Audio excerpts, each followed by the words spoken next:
नमस्कार दोस्तों, एनएस ज्योतिष में आपका फिर से स्वागत है। आज हम बात करेंगे कर्क लग्न यानी कि कैंसर एसेंडेंट का जनवरी 2025 आपके लिए कैसा रहेगा, ये हम लोग जानेंगे। अगर आपने कर्क लग्न का साल 2025 आपके लिए कैसा रहेगा ये वीडियो नहीं देखा है तो ऊपर दिए हुए आई बटन पर क्लिक करें। देखिए, ये वाला जो भाव होता है ना, इस भाव को लग्न भाव कहते हैं। इस भाव पे अगर 4 नंबर लिखा हुआ है तो ये कर्क लग्न वाले जातकों की पत्रिका है। आइए देखते हैं शुरुआती तौर पे कौन कौन से ग्रह आपके किस किस भाव में बैठे हुए हैं। तो केतु आपके तीसरे भाव में बैठे हुए हैं, बुध आपके 5वें भाव में बैठे हुए हैं, सूर्य आपके 6वें भाव में बैठे हुए हैं, चंद्रमा आपके 7वें भाव में बैठे हुए हैं, शुक्र और शनिदेव आपके 8वें भाव में बैठे हुए हैं, राहु आपके 9वें भाव में बैठे हुए हैं, गुरुदेव आपके 11वें भाव में बैठे हुए हैं। देखिए, लग्न पे आपके मंगल विराजमान है और मंगल जो कि आपके लग्न पे विराजमान है ना, आपके नीच के मंगल है। और मंगल जो कि आपके लग्न पे विराजमान है आपके 5वें भाव के स्वामी है और आपके 10वें भाव के स्वामी है जो कि लग्न पे विराजमान है। देखिए, मंगल द्वारा आपके पत्रिका में केंद्र त्रिकोण राजयोग का निर्माण हो रहा है 20 अक्टूबर से, और 20 जनवरी तक केंद्र त्रिकोण राजयोग का आपके पत्रिका में निर्माण रहेगा। तो जो स्टूडेंट्स हैं अपने पढ़ाई को लेकर के बहुत ही सोच समझ करके निर्णय लेंगे और आप आपके काम को लेकर के वर्कोहॉलिक भी रहेंगे और अपने काम को इंपॉर्टेंस भी देंगे। देखिए, मंगल आपके लग्न पे विराजमान है तो आप में क्रोध बढ़ेगा। आपको आपके क्रोध में नियंत्रण रखना है, किसी से भी विवाद से बचना है। और जब चंद्रमा आपके लग्न पे, जो कि आपके लग्न के स्वामी है ना चंद्रमा, आपके लग्न पे 14 और 15 तारीख को विराजमान होंगे तो आपको सेल्फ कॉन्फिडेंट बनाएंगे।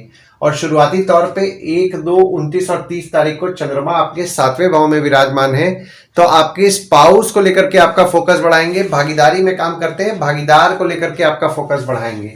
दूसरे भाव में आपके कोई ग्रह नहीं है, पर यहाँ पे देखिए शनिदेव की दृष्टि आपके दूसरे भाव में पड़ रही है और आपके दूसरे भाव के स्वामी आपके 6वें भाव में विराजमान है। देखिए, दूसरा भाव जो होता है वो होता है आपके वाणी कुटुंब कोष का होता है। दूसरे भाव में शनिदेव की दृष्टि पड़ रही है 17 जनवरी 2023 से। हालांकि देखिए, यहाँ पे गुरुदेव की दृष्टि भी 30 अप्रैल 2024 तक पड़ रही थी, तो आपके पारिवारिक संबंध में आपको मिला जुला फल मिल रहा था। पर 1 मई 2024 से 29 मार्च 2025 तक पारिवारिक संबंध में उतार चढ़ाव आपको देखने मिल सकता है, मनमुटाव हो सकता है, मनमुटाव से आपके बचना है। और आपके दूसरे भाव के स्वामी आपके 6वें भाव में विराजमान हैं 14 दिसंबर से लेकर के 13 जनवरी तक। तो 14 दिसंबर से 13 जनवरी तक आपके शत्रु या कॉम्पिटिटर आपका कुछ ना कुछ खराब भी अगर करने के लिए जाएंगे ना तो आपको निश्चित तौर पर फायदा कराएंगे। अगर आप बीमारी से संबंधित काम कर रहे हैं, जैसे कि मेडिकल स्टोर चला रहे हैं, मेडिकल इक्विपमेंट का बिजनेस कर रहे हैं, या फिर फार्मासिस्ट हैं, डॉक्टर हैं, या फिर कोई भी रोग बीमारी संबंधित काम कर रहे हैं, सिक्योरिटी सप्लाई बैंक रिकवरी संबंधित काम कर रहे हैं, तो यहाँ पे आपके लाभ के योग बन रहे हैं। वहीं जब सूर्य आपके 7वें भाव में 14 जनवरी से विराजमान होंगे तो देखिए 14 जनवरी से अगर आपको सेविंग्स करना है ना तो आपकी स्पाउस द्वारा सेविंग्स करने का अगर आप प्रयास करेंगे तो आपको ज्यादा अच्छा रिजल्ट मिलेगा। भागीदारी में काम करते हैं, भागीदार द्वारा अगर आप सेविंग्स करेंगे तो आपको निश्चित तौर पर अच्छा रिजल्ट मिलने वाला है। तीसरे भाव में आपके केतु विराजमान है, गुरुदेव की दृष्टि पड़ रही है और मंगल की दृष्टि पड़ रही है और आपके तीसरे भाव के स्वामी आपके 5वें भाव में विराजमान है। देखिए, तीसरा भाव जो होता है वो होता है आपके स्वयं के पराक्रम, धैर्य, छोटे भाई बहन, पड़ोसी, डेली के प्रवास का होता है। तो तीसरे भाव में आपके केतु विराजमान है तो देखिए यहाँ पे आप साम दाम दंड भेद किसी भी तरीके से अपना काम कराने में बिलीव कर रहे होंगे और आपका पराक्रम भी अच्छा रह रहा होगा, क्योंकि यहाँ पे देखिए गुरुदेव और मंगल दोनों की दृष्टि आपके तीसरे भाव में पड़ रही है और आपके तीसरे भाव के स्वामी आपके 5वें भाव में विराजमान है 29 अक्टूबर से लेकर के 3 जनवरी तक। तो 29 अक्टूबर से 3 जनवरी तक आपने नोटिस किया होगा कि आपके बच्चे हो गए, बच्चे आपके लिए सपोर्टिव रह रहे होंगे, आपके बच्चों द्वारा आपको हिम्मत मिल रही होगी और आपके बच्चे द्वारा आपको धैर्य की प्राप्ति भी हो रही होगी। वहीं जब आपके तीसरे भाव के स्वामी आपके 6वें भाव में 4 जनवरी से लेकर के 23 जनवरी तक विराजमान होंगे तो 4 जनवरी से 23 जनवरी तक किसी भी किस्म के विवाद से बचना है। अपने छोटे भाई बहन से छोटे मोटे विवाद हो सकते हैं, कोशिश कीजिएगा विवाद अवॉइड करने, क्योंकि देखिए एक तो मंगल की दृष्टि भी आपके तीसरे भाव में पड़ेगी 21 जनवरी से, तो आपके छोटे भाई बहन को क्रोध ज्यादा आएगा, छोटे मोटे विवाद होने की संभावनाएं बना रहे हैं, विवाद से बचना है। और जब आपके तीसरे भाव के स्वामी आपके 7वें भाव में 24 जनवरी से विराजमान होंगे तो आपकी स्पाउस द्वारा आपको धैर्य की प्राप्ति होगी। भागीदारी के साथ काम करते हैं, भागीदार द्वारा आपको हिम्मत मिलेगी, धैर्य की प्राप्ति होने वाली है। चौथे भाव में आपके कोई ग्रह नहीं है, पर यहाँ पे देखिए मंगल की दृष्टि आपके चौथे भाव में पड़ रही है और आपके चौथे भाव के स्वामी आपके 8वें भाव में विराजमान है। देखिए चौथा भाव जो होता है वो होता है आपके सुख, माता, घर, वाहन का होता है।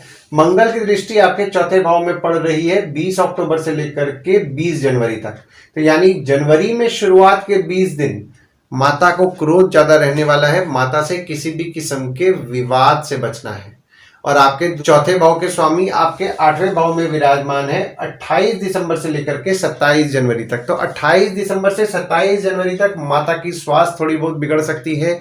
घर वाहन को लेकर के छोटी मोटी समस्याएं जीवन में उत्पन्न हो सकती है। आप सुख में थोड़ी बहुत कमी महसूस कर सकते हैं। और जब आपके चौथे भाव के स्वामी आपके नवम भाव में 28 जनवरी से विराजमान होंगे, तो अगर आप घर वाहन लेने का सोच रहे हैं तो आपका लक फैक्टर आपका अच्छा साथ देने वाला है। अगर आप ट्रांसपोर्ट, रियल एस्टेट से संबंधित काम कर रहे हैं, नई पुरानी गाड़ी खरीदना बेचना, car detailing, car accessories, property खरीदवाना बेचवाना, या कोई भी घर वाहन से संबंधित काम कर रहे हैं, जनवरी में शुरुआत के 27 दिन काम में थोड़े बहुत उतार चढ़ाव आपके देखने मिलेंगे। पर 28 जनवरी से आपके काम को लेकर के, ये बात मैं बोल रहा हूं जो लोग भी ट्रांसपोर्ट, रियल एस्टेट से संबंधित काम कर रहे हैं उनसे संबंधित बात बोल रहा हूं, उनके काम को लेकर के उनका नसीब अच्छा साथ देगा। 5वें भाव में आपके बुध विराजमान है, गुरुदेव की दृष्टि पड़ रही है और शनिदेव की दृष्टि पड़ रही है और वक्री गुरुदेव की दृष्टि आपके 5वें भाव में पड़ रही है। और आपके 5वें भाव के स्वामी आपके लग्न पे विराजमान है। देखिए 5वां भाव जो होता है वो होता है आपके संतति, प्रेम, पढ़ाई, साधना का होता है। बुध जो आपके 5वें भाव में विराजमान है, बुध आपके 3रे भाव के स्वामी है और आपके 12वें भाव के स्वामी है, जो कि आपके 5वें भाव में विराजमान है। तो देखिए जो भी लोग विदेश जाके पढ़ना चाह रहे हैं या फिर देश में ही रह करके कहीं बाहर जाके पढ़ना चाह रहे हैं, उनके बाहर जाने के योग 29 अक्टूबर से 3 जनवरी तक बन रहे हैं। आपके बच्चों के पढ़ाई को लेकर के खर्चा बढ़ेगा। अगर आपका किसी के साथ प्रेम संबंध चल रहा है, यानी कि आपके प्रेमी या प्रेमिका है, प्रेमी या प्रेमिका को लेकर के भी आपके खर्च बढ़ने वाले हैं। और जब मंगल जो कि आपके 5वें भाव के स्वामी है आपके 12वें भाव में वक्री होकर के 21 जनवरी से विराजमान होंगे, तो देखिए मंगल का भी आपको इफेक्ट मिलेगा। यानी कि अगर आप विदेश जाने का प्रयास कर रहे हैं या फिर देश में ही अपने घर से बाहर जाके पढ़ने का प्रयास कर रहे हैं, यानी कि कोई भी अलग शहर जाके पढ़ने का प्रयास कर रहे हैं, तो आपके लिए बेनिफिशियल समय यहाँ बन रहा है। 6वें भाव में आपके सूर्य विराजमान है, बुध 4 जनवरी को विराजमान होंगे और मंगल की दृष्टि आपके 6वें भाव में पड़ रही है और आपके 6वें भाव के स्वामी आपके 11वें भाव में विराजमान है। देखिए 6वां भाव जो होता है वो होता है आपके रोग, ऋण, शत्रु, मामा मौसी का होता है।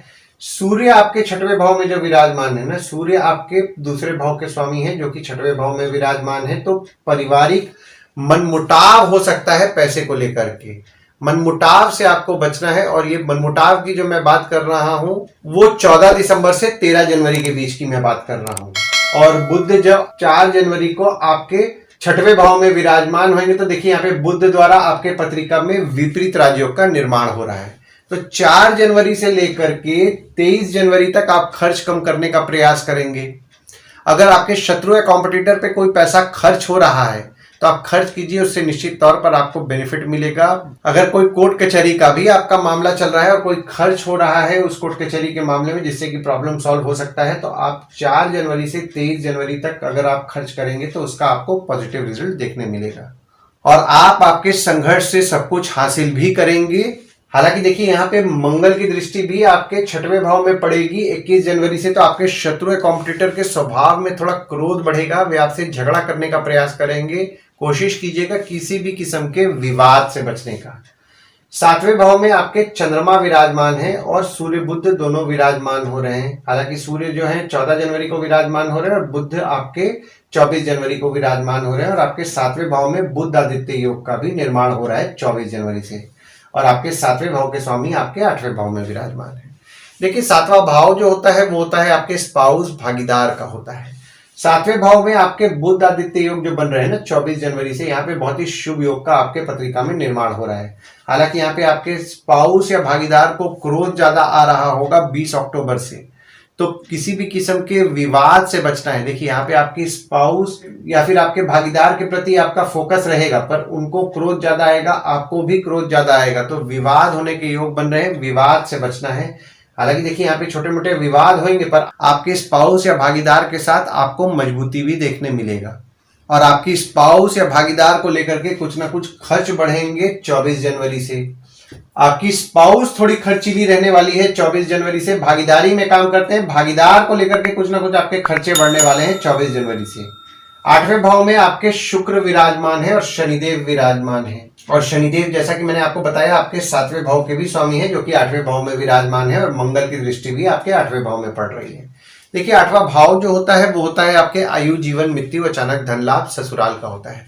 शनिदेव द्वारा आपके पत्रिका में विपरीत राज्यों का निर्माण है। 17 जनवरी 2023 से 29 मार्च 2025 तक ये निर्माण रहेगा। तो देखिए आपकी स्पाउस या भागीदार द्वारा तो आपके अचानक धन लाभ के योग बना रहे हैं, पर यहाँ पे आपके खुद के भी अचानक धन लाभ के योग बने हुए हैं 17 जनवरी 2023 से और 29 मार्च 2025 तक ये योग रहेंगे। यानी कि ये योग के बीच में आपके अचानक धन लाभ होंगे। हालांकि यहाँ पे देखिए आपको आपकी स्वास्थ्य का ध्यान देना है, स्वास्थ्य थोड़ी बहुत खराब रह सकती है, ससुराल वालों की थोड़ी बहुत तबियत बिगड़ सकती है। और मंगल की दृष्टि भी आपके 8वें भाव में 20 अक्टूबर से पड़ रही है और 20 जनवरी तक पड़ते रहेगी मंगल की दृष्टि। तो ससुराल वालों से छोटे मोटे विवाद हो सकते हैं। देखिए विवाद से आपको बचना है। जो भी लोग जमीन से नीचे से संबंधित काम करते हैं तो उनके इनकम में उनको बढ़ोतरी देखने के लिए मिलेगा 28 दिसंबर से लेकर के 27 जनवरी के बीच में। 9वें भाव में आपके राहु विराजमान है और शुक्र 28 जनवरी को विराजमान होंगे और आपके 9वें भाव के स्वामी आपके 11वें भाव में विराजमान है। देखिए 9वां भाव जो होता है वो होता है आपके भाग्य, धर्म, जीजा, साली, साला, छोटे भाई के स्पाउस का होता है। राहु आपके 9वें भाव में विराजमान है 30 अक्टूबर 2023 से। तो देखिए 30 अक्टूबर 2023 से आपके जीजा, साली, साला, छोटे भाई के स्पाउस हो गए, उनके स्वभाव में थोड़ा जिद बढ़ा होगा। हालांकि देखिए राहु आपके 9वें भाव में विराजमान है तो दूसरे धर्म के प्रति आपका अट्रैक्शन भी बढ़ाएंगे।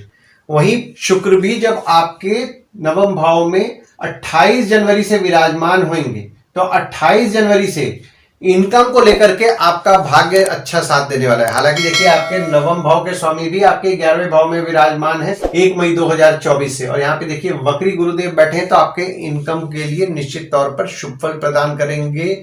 लक फैक्टर इनकम को लेकर के अच्छा साथ देने वाला है।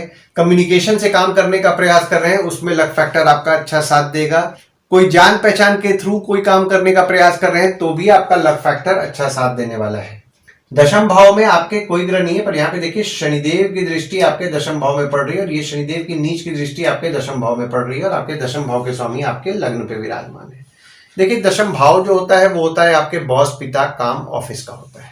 10वें भाव में शनिदेव की नीच की दृष्टि पड़ रही है 17 जनवरी 2023 से और 29 मार्च 2025 तक ये दृष्टि पड़ेगी शनिदेव की। काम में थोड़ी बहुत बाधाएं आपको देखने मिलेगी। बॉस से मनमुटाव होने की संभावनाएं बना रहे हैं, मनमुटाव से बचना है। किसी भी किस्म के ऑफिस में विवाद और मनमुटाव दोनों चीजों पे आपको ध्यान देना है और उससे बचना है। और आपके 10वें भाव के स्वामी जब आपके 12वें भाव में 21 जनवरी से विराजमान होंगे तो जो भी लोग विदेश संबंधित काम करते हैं, जैसे कि इंपोर्ट एक्सपोर्ट हो गया, फॉरेन ट्रेड हो गया, फॉरेन से प्रोजेक्ट्स उठा के काम करते हैं, कोई भी विदेश संबंधित काम करते हैं, उनके काम से उनके लाभ के योग बन रहे हैं। और जो लोग विदेश संबंधित काम नहीं करते हैं और अपने ऑफिस में ही अगर विदेश जाने का ऑफिस के थ्रू प्रयास कर रहे हैं, उनके विदेश जाने के भी योग 21 जनवरी से बना रहे हैं मंगल। आपके बॉस को लेकर के कुछ ना कुछ खर्चे बढ़ेंगे 21 जनवरी से। पिता को लेकर के कुछ ना कुछ खर्चे बढ़ने वाले हैं 21 जनवरी से। 11वें भाव में आपके गुरुदेव विराजमान है और आपके 11वें भाव के स्वामी आपके 8वें भाव में विराजमान है। देखिए 11वां भाव जो होता है वो होता है आपके आय, यानी कि इनकम, दोस्त, पहचान के लोग, कम्युनिकेशन, बड़े भाई बहन का होता है। गुरुदेव आपके 11वें भाव में विराजमान है और वे वक्री भी हैं 9 अक्टूबर से लेकर के 4 फरवरी 2025 तक, यानी कि जनवरी के पूरे महीना गुरुदेव आपके 11वें भाव में वक्री रहने वाले हैं। इनकम के लिए निश्चित तौर पर शुभ फल आपको प्रदान करेंगे। कम्युनिकेशन से आपको लाभ कराएंगे, क्योंकि देखिए यहाँ पे 11वें भाव के स्वामी आपके 9वें भाव में विराजमान है और 9वें भाव के स्वामी आपके 11वें भाव में विराजमान है। तो निश्चित तौर पर इनकम के लिए शुभ योग आपके निर्माण कर रहे हैं। हालांकि यहाँ पे देखिए आपके बड़े भाई बहन हो गए, दोस्त हो गए, पहचान के लोग हो गए, उनसे छोटे मोटे मतभेद हो सकते हैं, मतभेद से बचना है। 12वें भाव में आपके मंगल 21 जनवरी को विराजमान हो रहे हैं और आपके 12वें भाव के स्वामी आपके 5वें भाव में विराजमान है। देखिए 12वां भाव जो होता है वो होता है आपके खर्च, जेल, फॉरेन, हॉस्पिटल, मोक्ष का होता है। 12वें भाव में जो मंगल विराजमान हो रहे हैं ना, मंगल आपके 5वें भाव के स्वामी है और आपके 10वें भाव के स्वामी है, जो कि 12वें भाव में विराजमान हो रहे हैं 21 जनवरी से। देखिए 21 जनवरी से पहली चीज तो ये कि आपको आपके क्रोध पे नियंत्रण रखना है, किसी भी किस्म के विवाद से बचना है, और अगर विवाद भी हो जा रहा है तो कानूनी मामले में नहीं जाने देना है। अपने एंड से ही अगर आप सॉल्व कर रहे हैं तो ज्यादा अच्छा आपको रिजल्ट देखने मिलेगा। आइए गुड डेट्स और बैड डेट्स के बारे में जान लेते हैं। तो गुड डेट्स वो डेट्स हो जाते हैं जिस दिन अगर आप कोई नया काम शुरू करना चाह रहे हैं, कोई कंपनी में आपके एग्रीमेंट हो रहा है, कोई कंपनी में आपके ज्वाइनिंग हो रहा है, या फिर अगर आप कोई नया सामान खरीदना चाह रहे हैं, कोई भी अच्छा काम करना चाह रहे हैं, तो इस डेट्स को आप कंसिडर कर सकते हैं। तो डेट्स हो जाते हैं 6 तारीख, 7 तारीख, 10 तारीख, 11 तारीख, 14 तारीख, 15 तारीख, 21 तारीख से 23 तारीख, 29 तारीख और 30 तारीख। वहीं बैड डेट्स में अगर आप कहीं बाहर जाने का प्लान कर रहे हैं, कोई कंपनी में आपके एग्रीमेंट हो रहा है, कोई कंपनी में आपके ज्वाइनिंग हो रहा है, या फिर अगर आप कोई नया सामान खरीदना चाह रहे हैं, कोई भी अच्छा काम करना चाह रहे हैं, तो इस डेट्स को आप अवॉइड कीजिए। तो डेट्स हो जाते हैं 3 से 5 तारीख, 12 तारीख, 13 तारीख, 26 से 28 तारीख और 31 तारीख।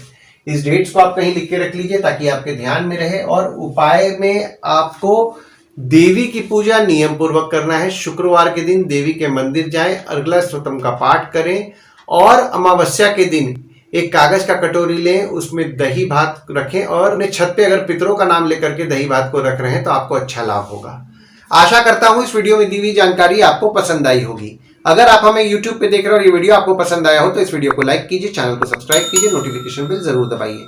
और अगर आप हमें फेसबुक पेज पे देख रहे हैं तो फेसबुक पेज को लाइक कीजिए और फॉलो कीजिए। धन्यवाद दोस्तों, कल फिर मिलेंगे एक नए वीडियो के साथ।